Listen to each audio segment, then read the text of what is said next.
안녕하세요. 아무도 하지 않는 미국 유학 이야기입니다.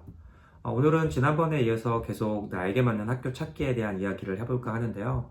오늘 할 얘기는 어떻게 보면 학교 찾는 것뿐만 아니라 유학을 준비하려는 학생이나 부모님들에게 어떻게 보면 가장 중요하고 우선적으로 고려해야 될 사항이 아닌가 생각해 봅니다. 네, 오늘 말씀드릴 내용은 바로 유학 비용에 대한 이야기입니다. 미국 공립학교는 미국 학생들은 비용을 내지 않고 있고요. F1으로 가는 공립학생의 경우는 일정 비용의 학비를 지불을 하게 되는데요. 지난번에 제가 설명을 드렸는지 모르겠지만 F1 학생들이 공립학교에 입학할 때 지불하는 학비는 로컬 학생들이 한 명당 주 정부에서 받는 펀딩의 비용과 크게 다르지 않습니다. 그래서 대부분의 주는 일반적으로 한 10,000불 전후에서의 비용을 로컬 학생 한 명당 각 공립학교에 지원을 하게 되거든요.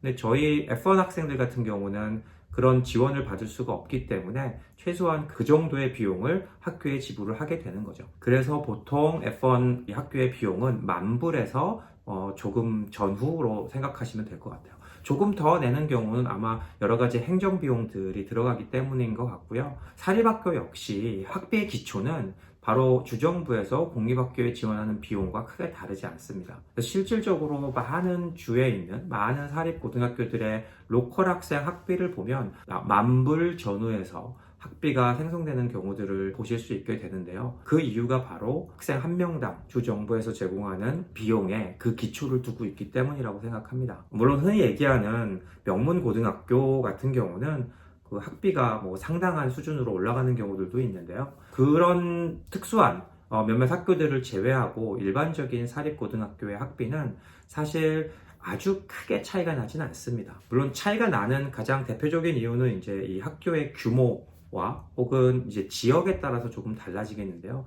제가 살고 있는 지역에서도 도심에 좀 가까운 지역의 학교, 전반적인 물가가 조금 높은 지역의 학비가 그렇지 않은 외곽 지역의 학교보다 평균적으로 조금 높습니다. 주변의 환경에 따라서 학비가 조금 영향을 받는데요. 다시 한번 말씀드리지만 그 비용의 차이는 아주 크지 않습니다.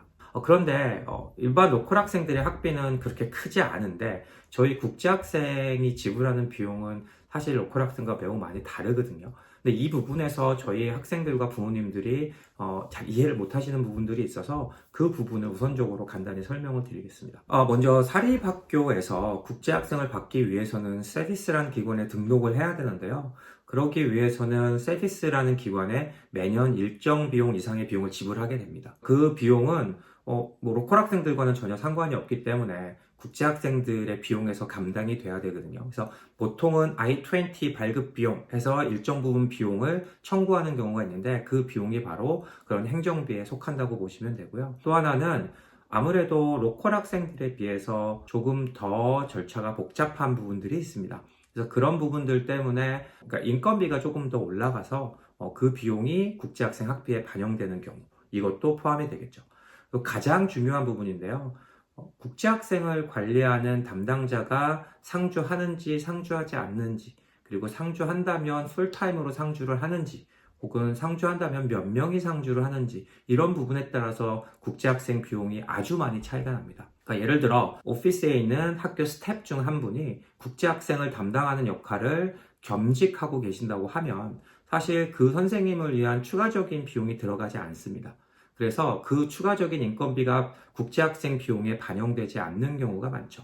그래서 대부분 비용이 조금 낮은 사립학교들의 경우를 보면 국제학생 담당 선생님이 오롯이 국제학생만 관리하는 경향이 아닌 다른 스태프들이 국제학생 담당자의 포지션을 같이 겸직하는 경우가 대부분이라고 보시면 됩니다. 국제학생을 담당하시는 선생님이 풀타임으로 상주를 한다면 그 선생님의 인건비는 국제학생 비용에서 충당돼야 되기 때문에 아무래도 국제학생 비용이 조금 올라가죠. 또한 국제학생을 담당하시는 선생님이 한 분이 아니라 여러 분이 계시다면 그 비용 역시 국제학생의 비용에서 충당돼야 되기 때문에 비용이 점점 올라가게 되는 거죠. 그래서 학교를 알아보실 때 그 학교의 프로그램 비용이 얼마인지를 제공을 받으시면 반드시 국제학생 담당 선생님이 상주를 하고 계시는지, 몇 분이 계시는지, 그리고 풀타임으로 국제학생만 담당하시는지의 여부를 체크하시면 일반 로컬 학생의 비용에 비해 이렇게 차이가 나는 부분에 대해서 이해가 되실 겁니다. 국제학생을 담당하는 선생님이 계시지도 않고 그럼에도 불구하고 로컬 학생과 비용이 많이 차이가 난다면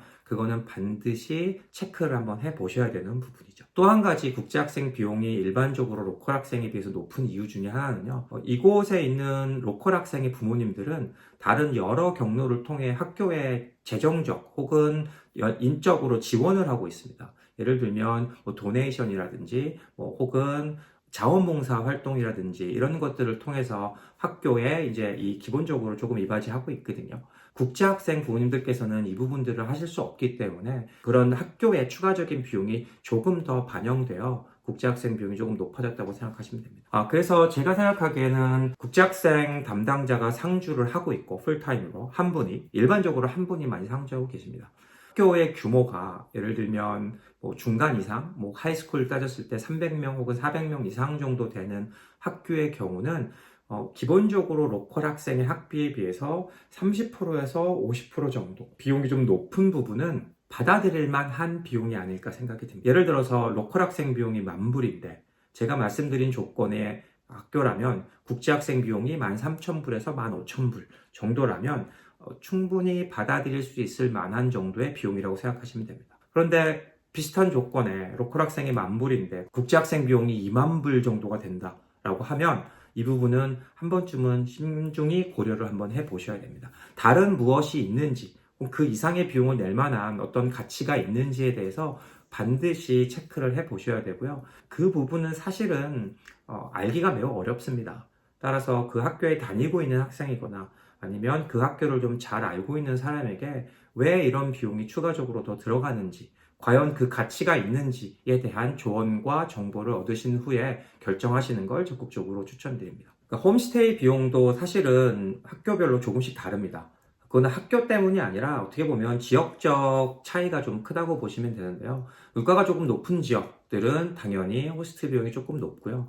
물가가 상대적으로 좀 낮은 지역은 평균 상대적으로 홈스테이 비용이 조금 낮습니다. 제가 거주하고 있는 지역으로 예를 들어봐 드려도 어떤 학교는 월 600불 정도의 홈스테이 비용이 있고 어떤 학교는 월 1,000불 정도의 홈스테이 비용이 있거든요. 이렇게 편차가 나는 이유는 학교와는 크게 상관이 없고요. 어떻게 보면 지역의 차이가 있다고 보시면 되기 때문에 이 부분은 그렇게 이해해 주시면 좋을 것 같습니다. 하지만 많은 유학원에서도 그러고 사실 학교에다가 문의해도 이런 학비 혹은 홈스테이 비용 외에 추가적인 비용에 대해서는 어느 정도가 들어가는지 정확하게 이 말씀을 드리는 경우는 없습니다. 왜냐하면 이건 또 학생의 상대적인 부분도 있거든요. 지출이 좀 많은 학생도 있고 그렇지 않은 학생들도 있죠.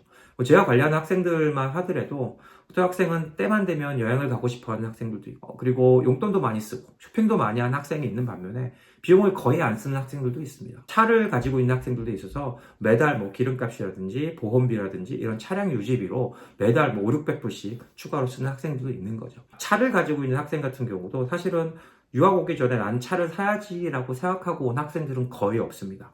와서 보니 이런 라이드가 힘들고 차량이 있으면 많은 부분에서 좀 편리하겠다 생각해서 차를 구입하게 되는 그러니까 일종의 변수인데요. 비용이 거의 학비 혹은 그 이상의 비용이 들어가는 부분이기 때문에 이런 부분들도 충분히 감안하고 예산을 선정하시는 것을 추천드립니다.